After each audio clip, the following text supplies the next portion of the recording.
1960 और 70 की दहाई में जब अमेरिका और उस वक्त की सोवियत यूनियन चांद की तरफ धड़ाधड़ मिशन कर रहे थे, तो सिर्फ उन 10 से 15 सालों के अंदर अंदर दोनों ममालिक ने चांद की तरफ इन मिशन के ऊपर अरबों डॉलर सर्फ कर डाले। और इन मिशन से दोनों मुल्कों को कोई खातरहा बड़ा फायदा ना हुआ। इकोनॉमिकली इन दोनों ममालिक की मईशत को बड़े नुकसान का सामना करना पड़ा, जिसकी वजह से 70 की दहाई के आगाज में ही दोनों मुल्कों को चांद की तरफ अपने ये मिशंस बंद करना पड़े। लेकिन आजकल वो दौर नहीं है।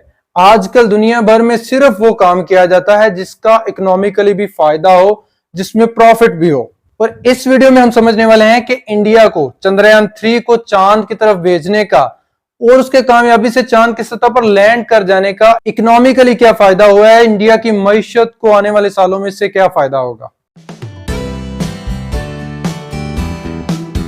चंद्रयान 3 पर आने से पहले मैं आपको एक प्राइवेट अमेरिकी कंपनी स्पेसएक्स की स्टोरी सुनाता हूं। मशहूर जमाना एलॉन मस्क ने, जो आजकल दुनिया का अमीर तरीन बंदा है, उसने कुछ साल पहले एक प्राइवेट खलाई कंपनी बनाई जिसका नाम स्पेसएक्स रखा।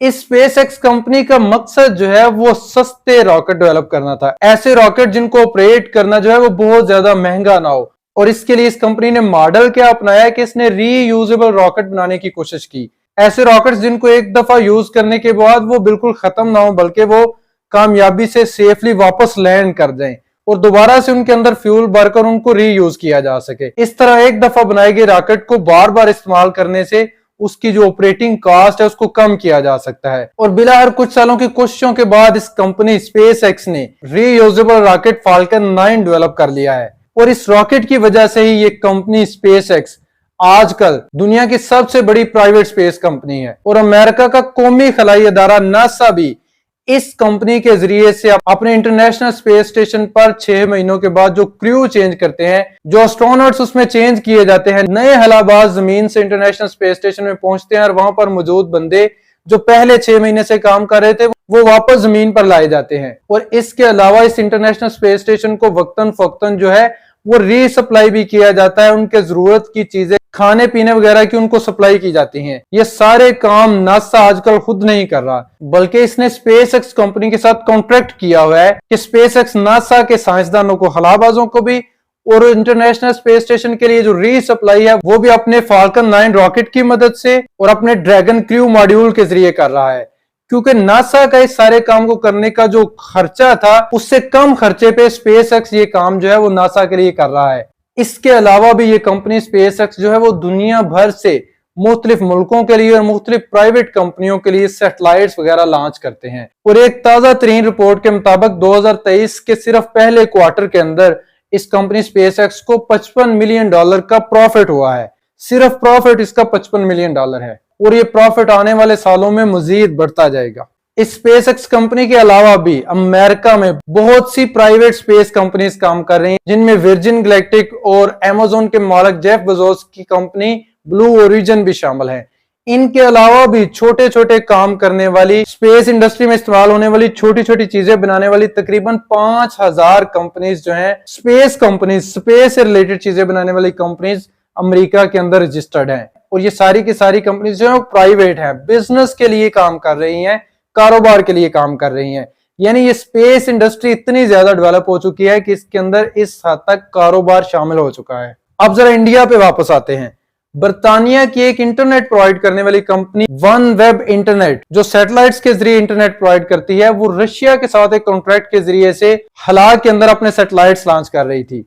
और इसी दौरान यूक्रेन वार के स्टार्ट हो जाने की वजह से सारे यूरोप ने रशिया का बाइकाट कर दिया, जिसकी वजह से जो यूरोपियन कंपनीज थी वो रशिया के साथ किसी किस्म का कारोबार नहीं कर सकती थी, किसी किस्म का मिलजुल कर काम नहीं कर सकती थी। जिसकी वजह से इस कंपनी वन वेब इंटरनेट ने इंडिया के साथ माहिदा कर लिया और इंडिया के Institute of Space Research Organisation ISRO की एक प्राइवेट विंग, एक कमर्शियल आर्म जो कारोबार के लिए इस्तेमाल होती है, जिसका नाम न्यू स्पेस इंडिया लिमिटेड है, NSIL है, उसके जरिए से अपने मजीद 36 रॉकेट्स को खला में लॉन्च किया। और इस न्यू स्पेस इंडिया लिमिटेड ने इस वन वेब कंपनी के 36 रॉकेट को 2 फ्लाइट्स के जरिए से खला में लॉन्च भी कर दिया।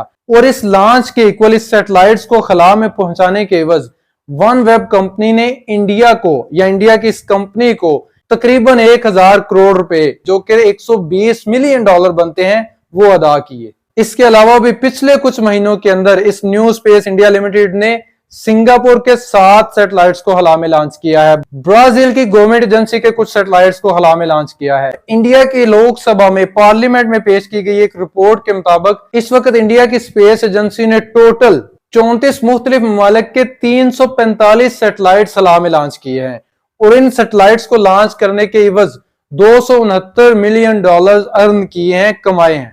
और ये सारे कॉन्ट्रैक्ट्स दुनिया भर से किसी भी कंपनी को किस बुनियाद पे मिलते हैं कि वो कंपनी कितनी रिलायबल है, वो कंपनी कितनी गारंटी के साथ और कितनी हिफाजत के साथ, कितनी कामयाबी के साथ इन सैटेलाइट्स को, जो कि छोटे ममालिक जिनके अपने स्पेस प्रोग्राम नहीं है, उनकी जरूरत है, उन सैटेलाइट्स को कितनी गारंटी से हवा में पहुंचाने के और लॉन्च करने के और इनके मुकर्ररा ऑर्बिट्स में पहुंचाने के काबिल है। जितना ज्यादा कोई कंपनी दुनिया भर में एतमाद हासिल कर लेगी, उतने ही ज्यादा कॉन्ट्रैक्ट्स उसको मिलेंगे।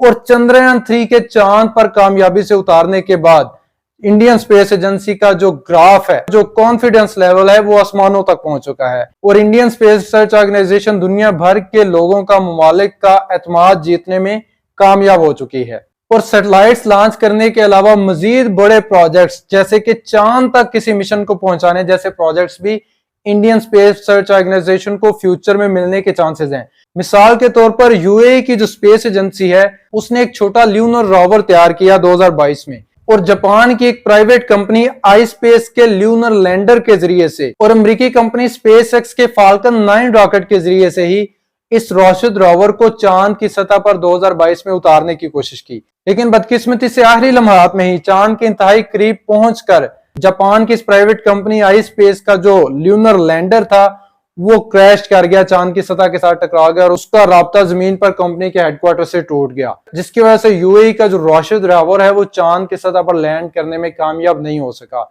आपके ख्याल में अगर आने वाले सालों में दोबारा यूएई चांद पर किसी किस्म का मिशन करने की कोशिश करे तो वो किस कंपनी को या किस मुल्क को तरजीह देगा, ये आप अब बेहतर तौर पर बता सकते हैं। और एक्सपर्ट्स की एक रिपोर्ट के अकॉर्डिंग 2025 तक इंडिया के अंदर स्पेस इंडस्ट्री जो है उसकी टोटल मालियत $13 अरब तक पहुंच सकती है। इसमें बहुत सारी जॉब्स क्रिएट होंगी, बहुत से लोगों का रोजगार निकलेगा। बहुत सी छोटे लेवल की कंपनियां जो छोटे छोटे पार्ट्स बनाती हैं, जो इस तरह के स्पेस मिशंस में इस्तेमाल होते हैं, रॉकेट्स बनाने में इस्तेमाल होते हैं, उन सब कंपनीज को बहुत ज्यादा फायदा पहुंचने वाला है फ्यूचर में। और इस फायदा पहुंचाने में चंद्रयान 3 की कामयाबी से चांद की सतह पर उतरने का कलीदी किरदार होगा। मुझे उम्मीद है आपको आज की वीडियो इंटरेस्टिंग लगी होगी। अगर आपके ज़हन में इस वीडियो के मतलब कोई क्वेश्चन हो तो कमेंट सेक्शन में जरूर शेयर कीजिएगा और याद से हमारे चैनल को भी सब्सक्राइब कर लें। अल्लाह हाफिज।